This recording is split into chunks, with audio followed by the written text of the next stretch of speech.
The bioscanner's crimson light swept across Maya Chen's face one final time, detecting the irregular rhythm of her failing heart.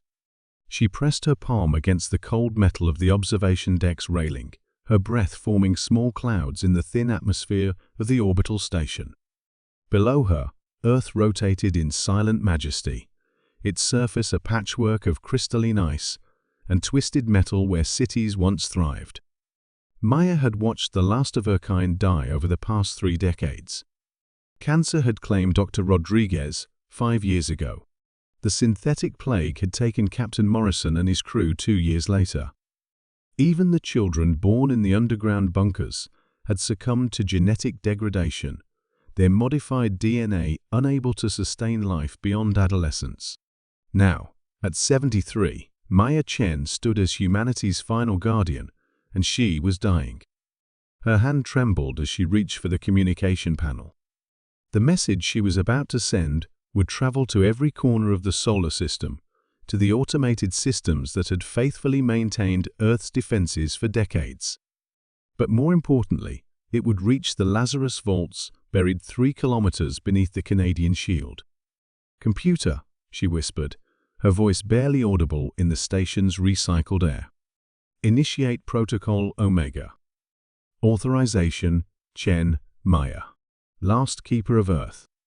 The computer's synthetic voice responded with characteristic emotionlessness. "Bioscan confirms. Human population at critical threshold. Lazarus Protocol activation. Authorized." Maya collapsed into her chair, watching as red warning lights bathed the observation deck. Far below, invisible to her dying eyes, ancient machinery stirred to life. In the depths of the Earth, cryogenic chambers that had remained sealed for 200 years began their revival sequences.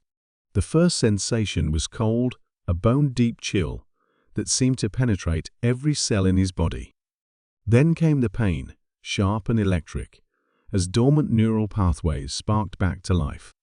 Commander Marcus Steele forced his eyes open, squinting against the harsh white light of the revival chamber. The last thing he remembered was the burning skyline of New Geneva and the alien ships descending like metallic locusts. "Status report," he croaked, his voice rusty from 2 centuries of silence. "Revival complete, Commander," replied the facility's AI. "All primary systems functional. Cellular regeneration at 96%. Welcome back to the living world." Marcus sat up slowly, his enhanced muscles responding with mechanical precision. The genetic modifications that had made him and his team into super soldiers were still intact: heightened reflexes, enhanced strength, accelerated healing, and neural implants that interfaced directly with Earth's defense networks. But something felt wrong. The AI's tone carried an unusual weight. Time elapsed since hibernation: 203 years, 7 months, 14 days. The number hit him like a physical blow. Status of human population? A pause.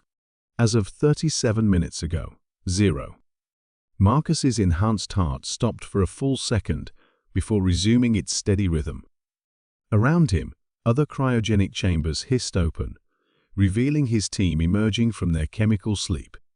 Sergeant Luna Vasquez shook ice crystals from her black hair, her cybernetic eye already glowing as it synchronized with the base's systems.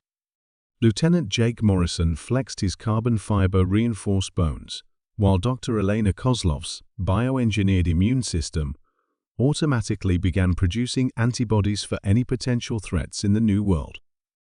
"Sir?" Luna's voice carried the same confusion he felt. "The AI says, I heard." Marcus swung his legs over the edge of the chamber, his feet finding the cold metal floor. "Show me the surface." Holographic displays materialized around them, revealing a world transformed. Where once green continents had hosted billions of lives, now only ice and ruins remained. The alien ships were gone, but their legacy endured in the form of atmospheric processes that had slowly frozen the planet over 2 centuries. Automated factories still churned in the depths of the oceans, maintaining the artificial winter that had driven humanity extinct. The Keepers maintained the Lazarus Protocol for as long as they could, the AI explained. The last human, Dr. Maya Chen, triggered our awakening manually before her death aboard Station Omega-7. Marcus felt something he hadn't experienced in over 200 years: grief for people he'd never met. The humans he'd sworn to protect had died while he slept, fighting a losing battle against an enemy that had already won. "What's our mission status?" Dr. Kozlov asked, her analytical mind already shifting to practical concerns.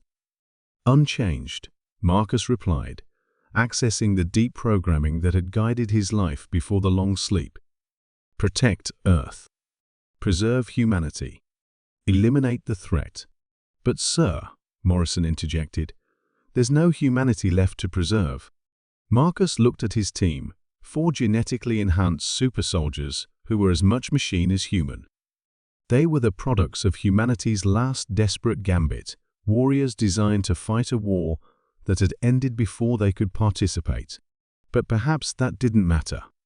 "Then we become the seed," he said, his voice gaining strength.